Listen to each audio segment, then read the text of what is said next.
Good morning friends, welcome to our YouTube channel big learning. और आप सभी का बिग लर्निंग पे स्वागत है। और आज से हम एक नया चीज़ शुरू करने जा रहे हैं। ठीक है, अभी हाल ही में यूपी ट्रिपल एस आयोग से यूपी पीईटी का पेपर निकला हुआ, फॉर्म निकला हुआ, काफ़ी लोगों ने इसको फिलअप किया होगा। और उसका जो सिलेबस है उसको हम लोग डिस्कस करेंगे। और मैं अभिषेक आप लोग को हिस्ट्री के व्यू पॉइंट से लेके चलूंगा। क्या क्या हिस्ट्री से क्वेश्चंस आते हैं, ठीक है, कितने क्वेश्चंस कहाँ कहाँ सबसे ज़्यादा पूछे जाते हैं क्वेश्चंस, उस चीज़ को हम डिस्कस करेंगे। और हमारी फर्स्ट प्रायोरिटी रहेगी कि जिस टॉपिक से ज़्यादा क्वेश्चंस आते हैं, ठीक है, उसको फर्स्ट पे लेना। इसके बाद जिससे कम क्वेश्चंस आते हैं उसको हम बाद में लेंगे। ठीक है, क्योंकि तैयार करना जरूरी है और ये इसको हम लोग समझते हुए पढ़ेंगे।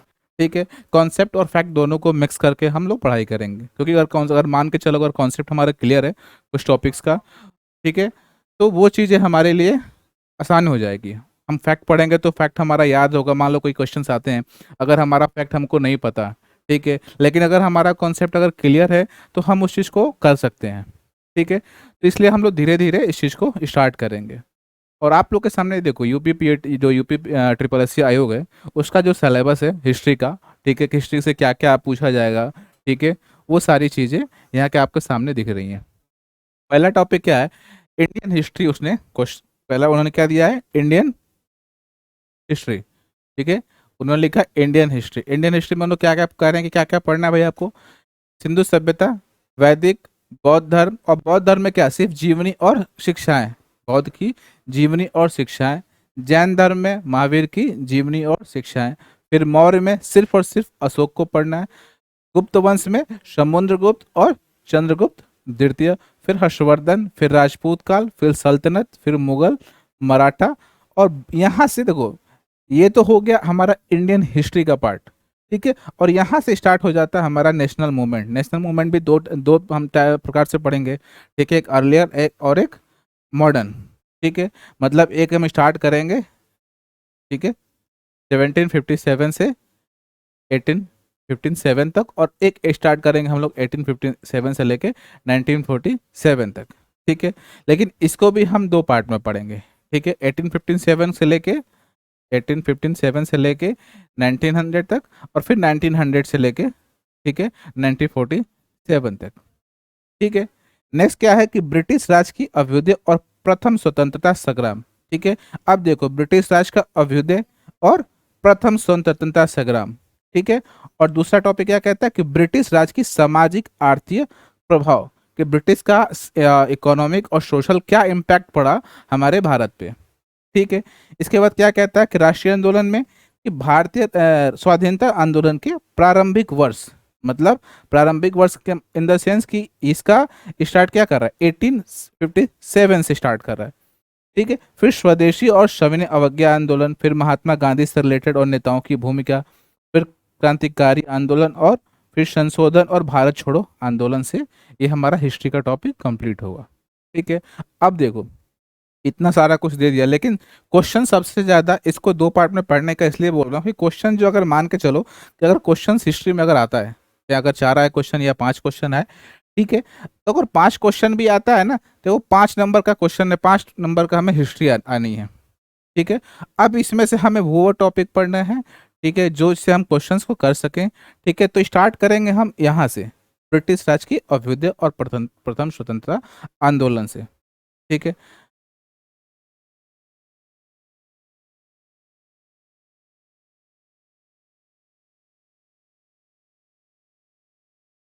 ठीक है, अब देखो ब्रिटिश क्या लिखा, ब्रिटिश का अभ्युदय।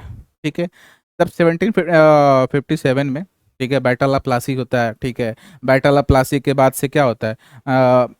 मिल जाता है उनको इकोनॉमिक इम्पैक्ट। हम पहले शुरू करेंगे, क्योंकि हर जगह हम कहीं भी जाते हैं, सबसे पहले क्या हमको डेवलप करना होता है? अपने इकोनॉमिक कंडीशन को हमें बेहतर करना होता है। क्योंकि अगर हमारी इकोनॉमिक कंडीशन अगर बेहतर होगी तो हम क्या करेंगे? अपना डेवलपमेंट करेंगे। लेकिन अगर इकोनॉमिक कंडीशंस अगर बैलेंस करके नहीं चलते हैं तो क्या होता है? आक्रोश उत्पन्न होता है लोगों में। वही कारण हो बना किसका? 1857 का। ठीक है, तो इसको समझेंगे, देन हम समझेंगे कि प्रथम स्वतंत्रता आंदोलन जो 1857 की बात जो उसने की है सिलेबस में, उसको समझेंगे। अगर ये चीज़ समझ में आ गई, इकोनॉमिक इम्पैक्ट क्या पड़ा था ब्रिटिशर्स का, ठीक है, हमारे भारत पे। ठीक है, अब देखो इकोनॉमिक,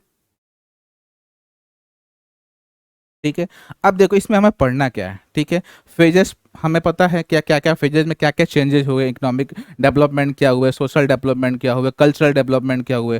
ठीक है, ये तो सारे डेवलपमेंट हमें अगर हमें पता होगा तो हमें ये पता चल जाए कि उनका इम्पैक्ट हमारे भारत पे क्या पड़ा। ठीक है, आखिर आंदोलन अगर 1857 की क्रांति अगर हुई तो हुई क्यों हुई, ठीक है, अगर असफल हुई तो हुई क्यों हुई। ठीक है, ये चीजें हमें जानकारी जरूरत है। ठीक है, अब देखो 1757 में क्या हो जाता है।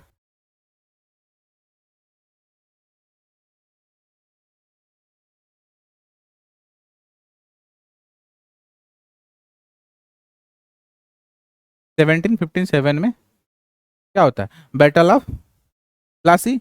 अब प्लासी का जब युद्ध होता है तो ब्रिटिश को क्या मिल जाता है, उसको हमें मिल जाता है पॉलिटिकल पावर। ब्रिटिशर्स को क्या मिल जाता है, बैटल ऑफ प्लासी से क्या मिल जाता है, और बैटल ऑफ बक्सर से। ठीक है, ये दो युद्ध जो होते हैं ये क्या करते हैं, एक कंपनी को एडमिनिस्ट्रेटिव पावर दे देते हैं। ठीक है, तो बैटल ऑफ प्लासी से हमें क्या मिलता है, हमें पॉलिटिकल पावर उनको मिल जाता है। और बैटल ऑफ बक्सर से क्या मिलता है, एडमिनिस्ट्रेटिव और इकोनॉमिक पावर उनको मिल जाता है। यानी यहाँ पे राजनीतिक पावर, राजनीतिक के रूप में, संस्था के रूप में उभरती है कंपनी, और यहाँ पे आर्थिक और प्रशासनिक रूप से यहाँ पे खड़ी हो जाती है। ठीक है, तो इसको हम समझेंगे एक एक करके कि 1757 से लेकर 1813 के बीच में क्या क्या चेंजेस हुए। ठीक है, एक एक करके हम उसको समझेंगे। ठीक है, अब इसको मर्केलिज्म ऑफ पेज ऑफ मर्केलिज्म 1757 से लेकर 1813 तक, या कह सकते हो कि वाणिज्यिकवाद का चरण। ठीक है, अब ये देखो स्टार्टिंग में कोई भी जाता है, इनका स्टार्टिंग में ब्रिटिशर्स आए तो उनका काम क्या था, हमें भैया सिर्फ और सिर्फ पैसे कमाना है। ठीक है, इसके अलावा हम क्या करना है उससे मतलब नहीं है। ठीक है, इस काल को लूट का काल भी बोला जाता है। क्या बोला जाता है, लूट का काल। ठीक है, तो इस स्टार्टिंग में कोई भी जाता था कि हमें पैसे कमाना, क्यों क्यों, उनका काम ही क्या था, व्यापार, कोई कंपनी थी व्यापार करने आई थी। ठीक है, तो व्यापार जब उनको पावर मिल गया, पॉलिटिकल पावर मिल गया, एडमिनिस्ट्रेटिव पावर मिल गया, इकोनॉमिकल पावर मिल गया। ठीक है, लेकिन उन्होंने क्या किया कि फ्रंट पे नहीं खेला। जैसे कहते हैं ना कि क्रिकेट में कि फ्रंट पिच खेल रहा है बंदा, उन्होंने फ्रंट पे नहीं खेला, क्योंकि लोगों का जो समर्पण था किसके प्रति था, मुगल राजाओं के प्रति था। अगर वो स्टार्टिंग में ही अगर वो फ्रंट पे खेलते तो क्या होता है, सक्सेस, इतना सक्सेस नहीं होते। तो उन्होंने क्या किया, बैक पे खेलना स्टार्ट किया। ठीक है, अब कैसे बैक पे खेलना स्टार्ट किया वो समझते हैं। ठीक है, देखो इसका क्या मतलब हुआ। ठीक है, पॉलिटिकल, अब एक एक चीजों को हम समझते हैं, क्या क्या इम्पैक्ट पॉलिटिकल का, क्या इम्पैक्ट पड़ा। ठीक है, तो पॉलिटिकल में स्टार्टिंग में उन्होंने क्या किया, घेरे की नीति लागू की। किसकी लागू की, घेरे की नीति लागू की। घेरे की नीति किसने लागू की थी, हेस्टिंग ने, हेस्टिंग ने लागू की थी। ठीक है, अब देखो घेरे की नीति हो क्यों क्यों क्यों लागू की थी, उनको क्या करना था भैया, व्यापारिक छूट करना था, तो हमें घेरे की नीति हमको लागू करना चाहिए। ठीक है, उनको व्यापारिक छूट चाहिए था। ठीक है, फ्री ट्रेड चाहिए था, तो उन्होंने घेरे की नीति चालू की। ठीक है, अब घेरे की नीति क्या होती है, अब देखो जैसे दो मान लो कि चलो ये ए है, एक कोई राजा है और एक बी राजा है। ठीक है, और ये हैं ब्रिटिशर्स। ठीक है, ये है ब्रिटिशर्स, तो उन्होंने क्या किया, इससे भी संबंध कर लिया कि भैया हम आपको सपोर्ट करते हैं, आपको पावर देंगे, आपको सैनिक पावर देंगे, सारी चीज़ें हम आपको सपोर्ट करेंगे, कोई राजा आप पे आक्रमण नहीं करेगा। तो क्या किया, फ्रेंडशिप कर लिया इनसे, बोला कि ठीक है भैया हमारे सैनिक आपके पास रहेंगे, और हमें आपको, हम जब व्यापार करेंगे तो हम फ्री करेंगे। तो सामने वाला कहा कि चलो भैया हमारी सेना भी बची और ये लोग युद्ध करेंगे, सेम इधर से भी कर लिया। ठीक है, तो क्या हुआ, दोनों तरफ से उन्होंने क्या किया, फ्री ट्रेड का काम शुरू कर दिया। जब फ्री ट्रेड होगा तुमको टैक्स देना नहीं है, अपना काम स्टार्ट उन्होंने कर दिया। क्यों कर दिया था, क्योंकि उनको राज्य के अपनी क्या करना, शक्तियों को बढ़ाना था, और अपने और सरकार की इकोनॉमिक पावर को क्या करना था, बेहतर करना था। ठीक है, तो ये हमारा पॉलिटिकल, उन्होंने स्टार्टिंग में क्या किया, घेरे की नीति के तहत उन्होंने डेवलपमेंट स्टार्ट किया। ठीक है, अब नेक्स्ट क्या है कि एडमिनिस्ट्रेटिव पावर। ठीक है, मतलब प्रशासनिक, तो उन्होंने क्या क्या डेवलपमेंट किया, प्रशासनिक अब देखो, अब स्टार्टिंग में तुम कहीं भी जाओगे, कभी एडमिनिस्ट्रेटिव पावर को चुनो, तुम उन्होंने क्या किया, नहीं बदला, क्योंकि उनको पता था कि जो इंडियंस थे उनका समर्पण किसके प्रति है, मुगल के प्रति। लेकिन उन्होंने क्या किया कि मुगल को ना फ्रंट पे रखा, और बैक पे रह के उन्होंने क्या किया कि भारत क्या था, कृषि प्रधान देश था। उस टाइम सोर्स ऑफ इनकम क्या था, एग्रीकल्चर था और क्राफ्ट था। तो उन्होंने क्या किया, एग्रीकल्चर में पॉलिसीज बनाना स्टार्ट की। ठीक है, टैक्सेस पाने के लिए। अपने आप को सशक्त करने के लिए, पैसे कमाने के लिए, एग्रीकल्चर में टैक्स टैक्स लगाने के लिए, रैयत वाली, महालवाड़ी, ठीक है, ऐसे चीज़ें उन्होंने स्टार्ट की पॉलिसी, ठीक है। और दूसरा, थोड़ा बहुत न्याय व्यवस्था में उन्होंने सुधार करने की बात की, ठीक है। तो पॉलिटिकल हो गया और एडमिनिस्ट्रेटिव हो गया। अब देखो, अब इकोनॉमिक समझते हैं, अर्थव्यवस्था के में उन्होंने क्या चेंजेस किए अर्थव्यवस्था पे। अर्थव्यवस्था में उन्होंने क्या किया कि भैया हमें, उनका काम क्या था कि भारतीय वस्तु का क्या करना, बाहर बाहर बिक्री करके हमें पैसे कमाना। यहाँ से धन के निकासी का सिद्धांत भी आता है, ठीक है, धन के निकासी का सिद्धांत भी आता है, ठीक है। तो इकोनॉमिक उनका मेन मोटो क्या था कि भैया भारत से वस्तुओं करके व्यापार करके हमें पैसा कमाना, ठीक है। सोशल में या सामाजिक में, अब देखो उन्होंने प्रारंभ जो ट्रेडिशनल कल्चर था, ठीक है, ट्रेडिशनल जो चीज़ें थी स्टार्टिंग में उन्होंने छुआ तक ही नहीं, सोशल और कल्चरल को उन्होंने छुआ नहीं। हाँ, उन्होंने कल्चरल में ये कहा कि आपकी भी संस्कृति, भारत की भारतीय संस्कृति भी अपने आप में सही है, लेकिन हमारी जो संस्कृति है उनसे बेहतर है, लेकिन आपकी संस्कृति भी कम नहीं है, ठीक है। तो ये जो फेस था ना, उनका पूरा का पूरा मोटो था कि भैया हमें पैसे कमाना है, ठीक है। तो वो लोग रिस्क नहीं उठाना चाहते थे, ठीक है। वो मुगल को आगे खड़ा करके पैसे और अपना पॉलिसीज बना के, टैक्सेस बना के, अलग अलग चीज जगह से पैसा, बस तुमको पैसे से मतलब तो पैसा कमाओ, ठीक है। अब देखो नेक्स्ट क्या है, 1813, इसमें फ्री ट्रेड। अब देखो 1830 में क्या क्या होता है, 1813 का एक्ट आता है, उसमें क्या होता है, एजुकेशन के लिए 1 लाख रुपए की बात की जाती है, ठीक है, मिशनरियाँ आ जाती हैं, ठीक है, दो चीज़ें यहाँ पे। और इसी टाइम इंडस्ट्रियलाइजेशन स्टार्ट होता है, औद्योगिक क्रांति स्टार्ट होती है। देखो एक साथ तीन तीन चीज़ें, ठीक है, चेंजेस करने के लिए एक साथ तीन चीज़ें बहुत मायने रखती हैं, ठीक है। अब देखो 1813 का चार्टर एक्ट आया, उसमें क्या किया, व्यापार का एकाधिकार को क्या किया, भारत का एकाधिकार को क्या किया, समाप्त कर दिया और चाइना के साथ बना रहा। 1813 के तहत चाइना के साथ बना रहा, ठीक है। और व्यापारियों को भारत में आने के लिए स्टार्ट हो गए। जब फ्री ट्रेड हो भाई, सबके सबके लिए खोल दिया, का अधिकार समाप्त हो गया। ईसाइयों के लिए धर्म प्रचार करने की बात हो कि भैया आप धर्म प्रचार करो। 1813 में जब ईसाइयत क्रिश्चियनिटी आती है, ठीक है, तो सबसे पहले श्री रामपुर ये कोलकाता में पड़ता है, यहाँ पे उन्होंने क्या किया, आके और अपना क्रिश्चियनिटी का डेवलपमेंट कर दिया। आके तुरंत उन्होंने बाइबल का ट्रांसलेशन किया और लोकल लैंग्वेज में उन्होंने, अलग अलग लैंग्वेज में उन्होंने डेवलपमेंट करके लोगों से जुड़ना लगे, ठीक है। बहुत सारी पॉलिसियाँ आने लगी उनकी कि हम ये कर देंगे, आप ये आओ, मतलब हमारा ज्वाइन करो, हम जैसे आज के डेट में होता है ना कि हमारी पार्टी ज्वाइन करो, हम आपको ये देंगे, मतलब लालच देना स्टार्ट कर दिया, ठीक है। और जो भारतीय जो ट्रेड था, क्राफ्ट्स था, ठीक है, उसको क्या राजाओं का सपोर्ट मिलता था, बट राजाओं का सपोर्ट मिलना बंद हो गया, ठीक है। यहाँ पे इंडस्ट्रियलाइजेशन शुरू हो गया है, रेलवे का विकास हो गया, सड़क का विकास हुआ, ठीक है। तो जो गांव तक ब्रिटिशर्स की पहुंच क्या होने, गांव तक हो गई, ठीक है। तो गांव तक का भी जो ट्रेडिशनल क्राफ्ट था ना, वो भी उन्होंने डिक्लाइन कर दिया, ठीक है। तो भाई डिक्लाइन कर, तो गरीब जो किसान थे उनका क्या होगा, वो उनके साथ उनकी हालत क्या होगा, दिन पर दिन डाउन होती जाएगी, ठीक है। तो इन्होंने क्या किया, इस फेज में कच्चे माल का ना व्यापार करना इनसे स्टार्ट किया। भारत में जो विनिर्मित उत्पाद थे, ठीक है, और विनिर्मित उत्पाद को बढ़ाना और कच्चे माल का निर्यातक के रूप में इन्होंने परिवर्तित कर दिया, ठीक है। अब देखो, अब यहाँ पे स्टार्ट, मैंने क्या बताया, इंडस्ट्रियलाइजेशन भी स्टार्ट हो गया, औद्योगिक क्रांति भी स्टार्ट हो गई, डेवलपमेंट भी करना स्टार्ट की गई। और सबसे पहले हम पढ़ते हैं पॉलिटिकल। अगर मान के चलो तुम्हारे पास पैसा आ गया, तो तुम स्टार्टिंग में क्या करोगे, अपना डेवलपमेंट करोगे, ठीक है। तब डेवलपमेंट करने के लिए उन्होंने क्या किया, यहाँ पे उन्होंने साम्राज्यवादी प्रसार की नीति स्टार्ट की।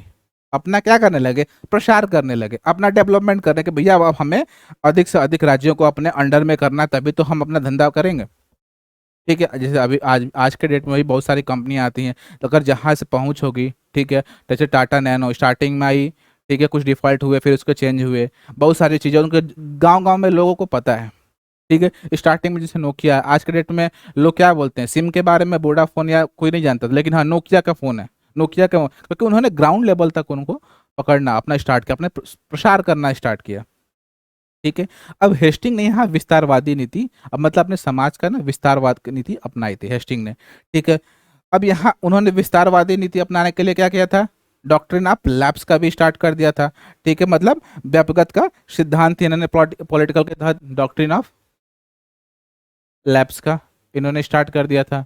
बोल दिया कि भाई सारे इसके तहत क्या करने लगे, कंट्रोल करने लगे। ठीक है, क्योंकि स्वतंत्र राज्य और मित्र राज्य क्या करता था, उत्तराधिकारी के मामले में वो फ्रीडम नहीं था उनको। दूसरा क्या किया कि मुगल और पेशवा के अधीन थे, उस बिना सरकार के सहमति से कुछ कर नहीं सकते। और ब्रिटिश के ब्रिटिश के पूरी अंडर में थे वो भी कुछ नहीं कर सकते थे। तो डॉक्ट्रिन ऑफ लैप्स के तहत बहुत सारी चीज़ों से उनको बॉन्ड करके बांध दिया गया। अब भैया तुम कुछ नहीं कर सकते। अगर इसको समझे, अगर ऐसे मान के चलो कि ये हो, मान के चलो ये ए है। ठीक है, अब उस टाइम ब्रिटिशर्स ये थे। धीरे धीरे बोला कि भैया हम तुम्हारे को सेवा देंगे, सारी कुछ करेंगे। धीरे धीरे धीरे धीरे धीरे धीरे इनकी डिपेंडेंसी किस पे आ गई, ब्रिटिशर्स पे आ गई। धीरे धीरे ये अपना पैर पसारने एक टाइम ऐसा आएगा कि ये पूरी के पूरी ये ब्लॉकेज ये कुछ नहीं कर पाएंगे। मतलब होता है ना कि फ्री की चीज़ों की आदत पड़ जाना। ठीक है, और लेकिन जब काम करने के लिए अरे यार छोड़ो ना, वही को लोग कर लेंगे। तो डिपेंडेंसी खत्म हो, जब डिपेंडेंसी किसी खत्म हो तुम्हारी फ्रीडम खत्म हो जाती है। जब फ्रीडम खत्म हुई तो वही कारण बना इनका डेवलपमेंट का। दूसरा, प्रशासनिक ढांचे में इन्होंने क्या पर चेंजेस किया। अब देखो प्रशासनिक एडमिनिस्ट्रेटिव में इन्होंने ये चेंजेस किया कि उस टाइम बहुत ज़्यादा ठगी प्रथा चल रहा था। ठीक है, ठगों से काफ़ी लोग परेशान थे, तो इन्होंने और भू राजस्व व्यवस्था में फिर चेंजेस आ गया। ठीक है, फिर उन्होंने एयरलाइन रिफॉर्म किया, पॉलिसी बनाई और ठगों का अंत करना शुरू कर दिया। ठीक है, नेक्स्ट क्या है, इकोनॉमिक या अर्थव्यवस्था के रूप में क्या प्रभाव पड़ा। ठीक है, अब देखो कृषि का व्यवसायीकरण शुरू हो जाता है इस टाइम, क्योंकि इंडस्ट्रियलाइजेशन होता है तो जो जो हमें ज़रूरत होती है उसी के हिसाब से हमें काम करना है। दूसरा सड़क का, भाई सड़क हो गया, रेलवे हो गया, टेलीफोन हो गया। ठीक है, ये सब भी डेवलपमेंट होने लगे थे। तो क्या होगा, जब डेवलपमेंट होंगे तो लोकल चीज़ें क्या होंगे, लोकल पहुँच क्या होगा, एक दूसरे तक, गाँव गाँव तक पहुँचना स्टार्ट हो गई थी। ठीक है, सोशल में उन्होंने क्या किया, सामाजिक में उन्होंने क्या किया कि एजुकेशन का डेवलपमेंट करना स्टार्ट किया। मैंने बताया था ना, एजुकेशन का डेवलपमेंट करना इन्होंने 1813 के बाद, क्योंकि पैसा आने लगा, इन्वेस्टमेंट आने लगा। अब भाई सिंपल सी बात है, अगर हम कहीं जाएंगे तो हम पहला प्रायोरिटी क्या रखें कि हमारी बातें कोई सुने। ठीक है, हम जैसा बोलें वो करे। तो उसको करने के लिए क्या होगा, अपनी फिलॉसफी, अपनी थिंकिंग सामने वाले को क्या करना होगा, परोसना होगा। तो परोसने के लिए क्या किया उन्होंने, एजुकेशन को प्रायोरिटी दी। दूसरा क्या किया उन्होंने, जो ट्रेडिशनल प्रॉब्लम्स थी, सती प्रथा हो गया, प्रथा हो गई, शिशु हत्या हो गई, नरबली प्रथा हो गई, विधवा पुनर्विवाह, वहाँ पे उन्होंने सोशल में डेवलपमेंट करना, ये चीज़ें उन्होंने शुरू कर दिया था। ठीक है, नेक्स्ट उन्होंने क्या किया, कल्चरल में। अब देखो कल्चरल में उन्होंने इंटरफेयर करना स्टार्ट कर दिया। कल्चर में इंटरफेयर करने के स्टार्ट करने का मतलब सांस्कृतिक रूप में, जैसे जैसे क्या कहते थे कि भैया तुम कृष्ण, जैसे मान के चलो ये बंदा है, ये एक बंदे की फैमिली है। ठीक है, अब इस फैमिली पे 10 लोग हैं। ठीक है, अब ये ब्रिटिशर्स है, क्रिश्चियनिटी है। अब उसने कहा कि भैया तुम क्रिश्चियनिटी ज्वाइन करो। ठीक है, तुमको जॉब में क्या मिलेगा, प्रमोशन भी मिलेगा, उच्च पद भी मिलेगा। ठीक है, तुम्हारी आर्थिक स्थिति भी, हम तुमको सपोर्ट भी करेंगे फाइनेंशियली। ठीक है, लेकिन अगर तुम क्रिश्चियनिटी ज्वाइन करते हो तो तुम्हारी पैतृक संपत्ति है, ठीक है, वो तुम्हारी तुमको मिलेगी ही मिलेगी, उसमें कोई हस्तक्षेप नहीं होगा। ठीक है, लेकिन इसका माइनस पॉइंट क्या होगा, लोगों ने अपोज करना शुरू कर दिया। ठीक है, और जब अपोज करना स्टार्ट कर दिया, जो ट्रेडिशनल कल्चर थे, जैसे क्या होता था, विधवा पुनः, विधवा को जब शादी नहीं होता था। ठीक है, जैसे एक फिल्म आई थी स्टार्टिंग में, काफ़ी फिल्म आई थी, उसका नाम मुझे नहीं याद आ रहा है। ठीक है, जिसमें गाना था, भौरे ने खिलाया फूल, फूल तो ले गया राजकुमार। ठीक है, उसमें विधवा होती, वो लड़की विधवा होती, नई नई शादी होती, विधवा हो जाती है। विधवा होने के बाद उसकी लाइफ क्या होती है, बिल्कुल अलग हो जाती है। जब उसकी लाइफ, उसकी खुशियाँ, उसके फ्रीडम सब ब्लॉक हो जाते हैं। ठीक है, उसको एक सोसाइटी क्या करती है, एक्सेप्ट नहीं करती, क्यों, क्योंकि भाई वो विधवा है। ठीक है, ब्रिटिशर्स ने क्या किया, उसको एक सोसाइटी में स्थान दिया, उसको सपोर्ट किया, क्रिश्चियनिटी ज्वाइन करो, हम आपकी शादी भी करवाएंगे, सारी चीज़ें। तो हस्तक्षेप करना स्टार्ट किया। जब हस्तक्षेप करना स्टार्ट किया, ठीक है, देन क्या बना, ये कारण क्या बना, 1857 की क्रांति का कारण बना। ठीक है, और 1857 की क्रांति का कारण बना। ठीक है, एक ही कारण नहीं है, इसको और भी एलाबोरेट करके हम पढ़ेंगे 1857 की क्रांति में क्यों और क्या क्या कारण थे डिटेल्स में, लेकिन ये कारण बना 1857 की क्रांति का। ठीक है, आगे चलें। तीसरा क्या है, फाइनेंस इम्परलिज्म। अब देखो 1857 की क्रांति भी हो गई। ठीक है, और ब्रिटिश इंडस्ट्रियलाइजेशन में ब्रिटेन के अलावा जापान में भी इंडस्ट्रियलाइजेशन शुरू हो गई। ठीक है, और यूरोप में भी इंडस्ट्रियलाइजेशन शुरू, तो बहुत जगह क्या हो गया, औद्योगिक क्रांति शुरू हो गई हर जगहों पे। तो जब हर जगह शुरू हो गई तो क्या हो गया, वो भी लोग मार्केट, अब बाजार ढूंढेंगे ना भाई, कि भाई सामान तो हम बना लिए, बेचेंगे कहाँ। ठीक है, तो उन्होंने क्या किया, बट ब्रिटिशर्स को डर हो गया कि भैया अब तो हम अगर नहीं इसको करेंगे, क्योंकि इन्वेस्टमेंट क्या हो गया था इस टाइम तक, ब्रिटिश ने बहुत ज़्यादा इन्वेस्टमेंट किया था रेलवे पे, सड़क पे, सारी चीज़ों पे, तो उन्होंने डर एक पैदा हो गया। ठीक है। अब उस डर को, और उनके मन में ये भी था कि भैया फिर से ना 1857 की क्रांति हो जाए। ठीक है। तो उन्होंने क्या क्या चेंजेस करना स्टार्ट कर दिया। ठीक है। और चेंजेस फिर उन्होंने क्या किया, जो बैकफुट पे खेलना स्टार्ट किया। अभी तक क्या किया, फ्रंट फुट पे खेले। 1813 पे देखो, 1757 से 1813 तक उन्होंने क्या किया, बैक पे खेला। ठीक है। फिर 1813 से 1858 तक उन्होंने क्या किया, फ्रंट पे खेला। फिर 1858 से उन्होंने बैकफुट खेलना स्टार्ट किया। ठीक है। अब देखो एक एक करके समझते हैं पॉलिटिकल। ठीक है। पॉलिटिकल में उन्होंने क्या किया, अब उन्होंने जो डायरेक्टली काम करते थे, अपने विस्तार करते थे ना, अब विस्तार डायरेक्टली ना करके इनडायरेक्टली करने लगे। ठीक है। मतलब प्रत्यक्ष रूप से ना करके विस्तार उन्होंने अप्रत्यक्ष रूप में करना स्टार्ट किया। अब उन्होंने क्या किया, जो राजा थे, जो जमींदार थे, उनके साथ अनुबंध करके उनको एक राजनीतिक एजेंट के रूप में तैयार करने लगे। मतलब ब्रिटिश एजेंट के रूप में भी मतलब तैयार करने लगे। भैया तुम आगे आओ, तुम भी सर्वे सर्वा हो, तुम करो। लेकिन उन भाई होता है ना, आज के डेट में राष्ट्रपति एक बैठा दिया जाता है, कहीं मुहर लगाना है, वैसे ही उस टाइम के जागीरदार और जमींदार और राजा टाइप में उनको एक एजेंट के रूप में प्रयोग करने लगे। ठीक है। दूसरा क्या हुआ, एडमिनिस्ट्रेटिव में उन्होंने क्या किया, अब एडमिनिस्ट्रेटिव में उन्होंने क्या किया कि जो बल था, विशेष जो बल था, ठीक है, वो विद्रोह ना कर सके, उसके लिए उन्होंने क्या किया, जो सचिव का पद था एडमिनिस्ट्रेटिव में, उन्होंने क्या किया कि प्रशासनिक में भारतीयों को शामिल करना स्टार्ट किया। भारतीयों को शामिल करना शुरू किया कि भैया आप आ जाओ, आप भी उसमें शामिल हो और आप भी पॉलिसी में। लेकिन क्या होता, उनकी कोई सुनवाई नहीं थी, बस नाम के लिए भारतीयों को शामिल करना शुरू किया गया था। ठीक है। नेक्स्ट क्या है, इकोनॉमिक यानी आर्थिक। अब देखो यहाँ पे इंडस्ट्रियलाइजेशन भी हो गया है, मार्केट में बहुत सारे लोग खड़े भी हो गए हैं, पैसा तो आ रहा था, लेकिन इन्होंने इंडस्ट्री को बिल्ड नहीं किया। ठीक है। पैसा आ रहा था, बिजनेस हो रहा था, लेकिन यहाँ पे उन्होंने सिर्फ पैसे कमाने पे फिर फोकस किया, इंडस्ट्री डेवलप करने के लिए फोकस नहीं किया। ठीक है, कि बाहर का भी बंदा इंडस्ट्री डेवलप नहीं कर, बस आए सामान बेचो जाओ, मार्केटिंग वाला फंडा स्टार्ट किया। ठीक है। मार्केटिंग वाला बंदा आता क्या करता है, एकदम वो अपना सामान आया बेच के अपना निकल गया, उसको मतलब नहीं कि क्या खराब होगा क्या नहीं होगा, बेच के अपना निकल लिया, उसको पैसे मिला वो निकल लिया। ठीक है। समझ। सोशल में क्या हुआ, सोशल में बिल्कुल उन्होंने हस्तक्षेप करना बंद कर दिया, कहा भैया हम सामाजिक में कुछ काम ही नहीं करेंगे, साला फिर ये बवाल मचा देंगे। ठीक है। क्योंकि धर्म के नाम, आज हर चीज़ कर सकते, लेकिन धर्म के नाम पे सब लोग की यूनिटी हो जाती है, तो उन्होंने सोशल सामाजिक रूप से काम करना, डेवलपमेंट करना ही बंद कर दिया। यहाँ पे जो इंडियंस थे, ठीक है, सोशल में, यहाँ पे इस एरा में इंडियंस ने सोशल डेवलपमेंट उनमें सुधार करने लगे, सामाजिक सुधार यहाँ पे करने लगते हैं। ठीक है। नेक्स्ट क्या है, कल्चरल। अब देखो कल्चरल में क्या किया उन्होंने, कि ब्रिटिश ने क्या किया, और नस्लवादी और क्या बोलेंगे, सांप्रदायिक, नस्लवादी और सांप्रदायिक यहाँ पे गेम खेलना उन्होंने स्टार्ट किया है। नस्ल के हिसाब से बांटने लगे, संप्रदाय के हिसाब से बांटने लगे।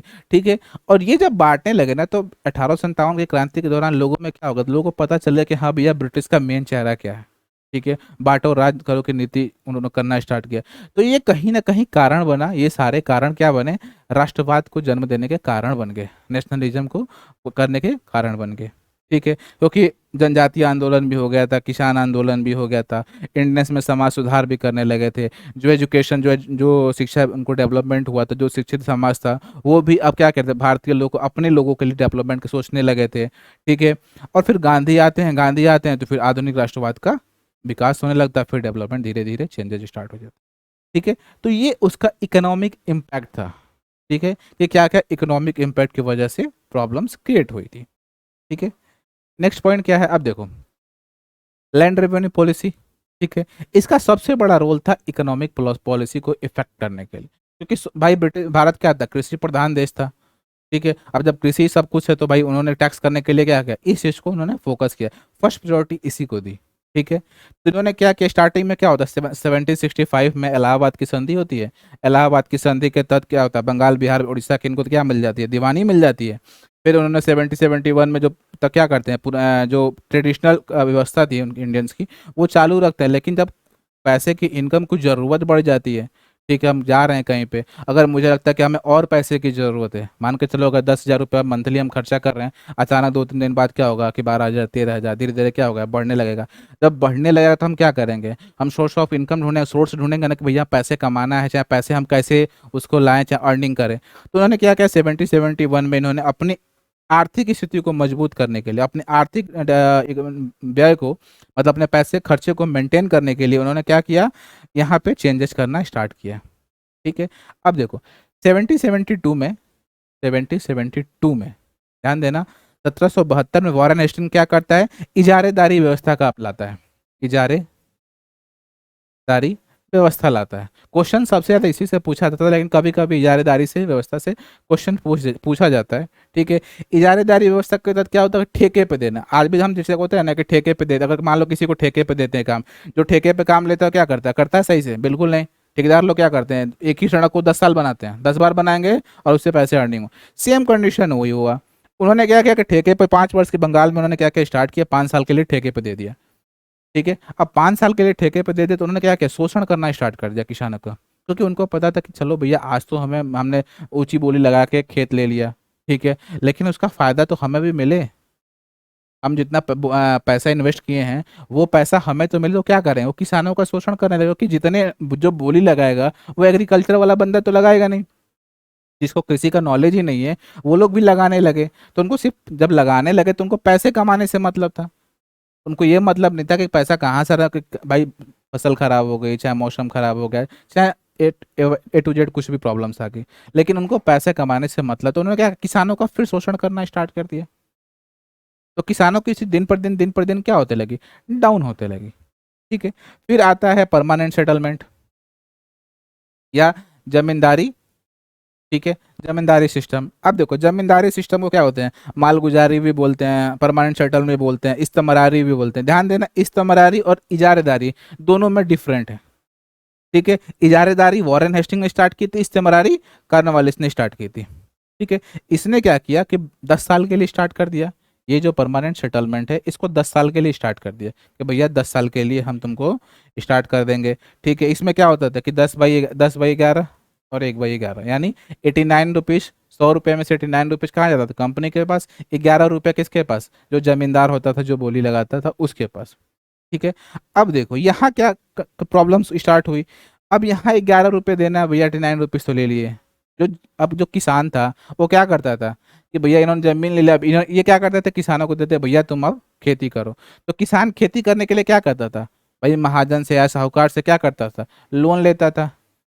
ठीक है, आज के डेट में सूद पे पैसा लेते थे, अब सूद का भाई लोन का लोन बढ़ता जाता था। ठीक है, तो यहाँ फिर से किसानों की स्थिति क्या हो गई, डाउन डाउन हो गई। उसको कंट्रोल करने के लिए सूर्यास्त कानून आया कि भैया इस टाइम तक अगर आप पैसे नहीं जमा करोगे तो आपकी जमींदारी खत्म हो जाएगी। फिर लोगों में मन में डर हो गया, भैया यार हम इतना मेहनत भी करें, पैसे भी लगा रहे हैं, तो भैया पैसे ही कमाओ फिर। ठीक है, हमको मतलब नहीं था क्या करना क्या नहीं करना।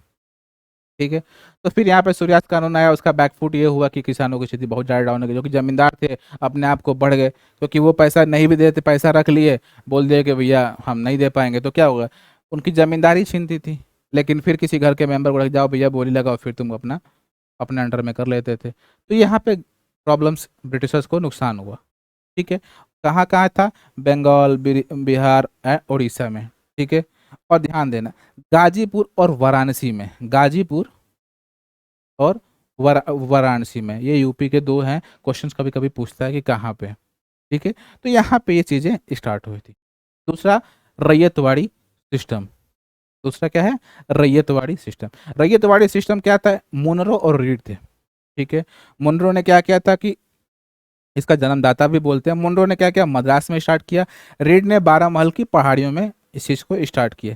अभी तक क्या था कि जमींदारी सिस्टम में जमींदारों से रिलेटेड था, लेकिन रैयतवाड़ी सिस्टम में क्या हुआ, किसानों से उन्होंने डायरेक्ट इंटरफेयर करना स्टार्ट किया, भैया अब किसानों से ही डायरेक्ट लेन देन करते हैं। लेकिन यहाँ पे माइनस पॉइंट क्या हुआ कि किसान वर्सेस जमींदार हो गया। क्या हो गया, किसान वर्सेस जमींदार।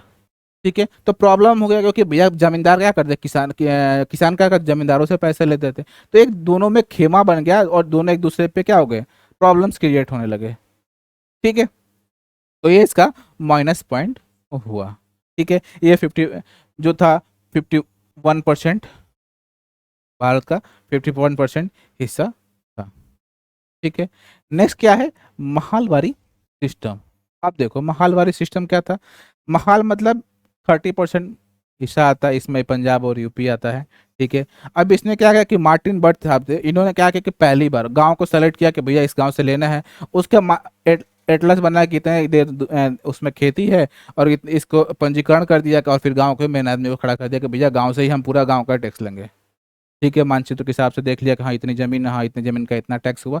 लेकिन ये भी सक्सेस नहीं हुआ। क्वेश्चन पूछता है कि यहाँ से महलवाड़ी से कि इसके जन्मदाता कौन है, तो हॉल्ट मैकेंजी थे इसके जन्मदाता। ठीक है। नेक्स्ट क्या होता है कि जो पॉलिसीज थी इसका क्या इम्पैक्ट पड़ा। देखो, डिस्ट्रक्शन ऑफ इंडियन हैंडीक्राफ्ट। ठीक है, मैंने क्या बताया, इनको कौन, जो क्राफ्ट्स होते थे, जो लोकल क्राफ्ट्स होते थे, उनको कौन सह देता था, राजा महाराजा। अब राजा महाराजा को अंडर कुछ है ही नहीं उनके पास, उनका कंट्रोल ही, उनको खुद का कंट्रोल खुद पे नहीं है, तो भैया उनको सपोर्ट करेंगे, नहीं करेंगे। जब सपोर्ट नहीं करेंगे तो उनका सामान कोई खरीदेगा, नहीं खरीदेगा, क्योंकि ये महंगी मिलती थी, क्योंकि हाथ से बनाई हुई चीज़ क्या होती है, महंगी मिलती है। तो यहाँ पे जो उद्योग था ना, दो पार्ट में था, एक था सिटी वाला, एक था विलेज वाला, मतलब शहरी और ग्रामीण। जब रेलवे वालवे का विकास हुआ, सड़कों का विकास हुआ, तो लोग आपस में जाने लगे। ठीक है, तो क्या हुआ, धीरे धीरे जो लोकल, जो हाथ से बनी हुई चीज, लोकल चीज़ों पे भी अगर मान के चलो, अगर आज के डेट में एग्जाम्पल देखें, पहले क्या होता, दिवाली होती थी तो हम दिया जलाते थे। ठीक है, लेकिन आज के डेट में क्या होता है, चाइना की लाइट जलाते हैं, चाइना वाले दिया जलाते हैं। ठीक है, तो जो लोकल, जो छोटे छोटे लोग, जो जो कुम्हार होते हैं, उनकी स्थिति क्या हो गई, डाउन हो गई। भाई लोकल चीज़ कोई ले ही नहीं रहा है। ठीक है, जैसे क्या होता है, लावा मोबाइल है, अगर आज के डेट मोबाइल मोबाइल सबके पास होता है, लावा इंडियन है। ठीक है, माइक्रोमैक्स इंडियन है, लेकिन माइक्रोमैक्स कौन लेता है, कोई नहीं लेता, बहुत रेयर ऑफ रेयर होता है कोई लेता है, लेकिन ज़्यादातर लोग वीवो या सैमसंग या फिर आईफोन या फिर अलग अलग चीज़ें लेते हैं। ठीक है, क्योंकि उनको वो चीज़ें महंगी होती है, भाई दिखाना है, शो ऑफ करना है। ठीक है, फ़ोन तो वो भी है, कॉलिंग उस पर भी होती है। ठीक है, और इस टाइम क्या हो गया था, डेवलपमेंट भी स्टार्ट हो गया था, कताई की मशीन आ गई थी, भाप वाली मशीन आ गई थी, तो ये सारी चीज़ें उन्होंने डेवलपमेंट डिस्टर्ब हुआ और ये खत्म हुआ। लैंड रेवेन्यू सिस्टम समझाइए आप लोग को। ठीक है, एग्रीकल्चर। अब उन्होंने क्या किया, एग्रीकल्चर में उन्होंने क्या किया, अपने हित के लिए उन्होंने काम करना शुरू कर दिया कि भैया हमें जो ज़रूरत होगी ना, हम उसी चीज़ को हम खेती करेंगे। जैसे मान के चलो, अगर इतना है, ठीक है, बोलते थे कि भैया 10 में तुम अपना खेती, ट्रेडिशनल खेती करो, 90% में हमारा खेती करो। जिसे नील की खेती को लेकर विवाद हुआ था, गांधी एरा में जाकर वो शांत हुआ था कि इसके वजह से किसान आंदोलन होने लगे, जन आंदोलन होने लगे, तो ये सारी चीज़ें कारण बने। तो ये हमारा एक पार्ट था कि इम्पैक्ट क्या पड़ा। ठीक है, इसके बाद हम स्टार्ट करेंगे नेक्स्ट क्लास में 1850-70 की क्रांति क्यों हुई, क्या उसके कारण हैं, उसकी सारी चीज़ों को हम डिस्कस करें। मिलते हैं नेक्स्ट क्लास में, तब तक के लिए थैंक यू।